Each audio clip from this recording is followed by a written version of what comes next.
ওই বাঁকা হয়েছিল অভ্যাস না কিছু বাঁকা হওয়ার বাঁকা হয়েছিল এটা থেকে অভ্যাস হয়েছে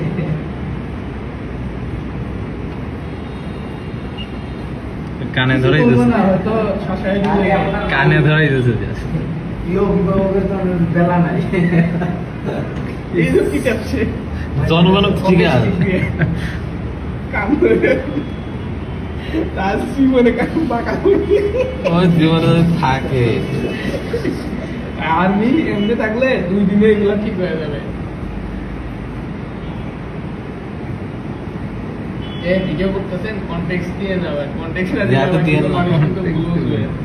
আর না তারপরে আর্মি দেওয়ার দরকার নেই মানুষ দেখা শিক্ষা উচিত মানুষ কই যায় আপনারা চলে যান একদম এবারে একটা শাসন বোধহয় বাড়িছে মানে বুঝে যাচ্ছে শোনাই উপর থেকে অর্ডার আসছে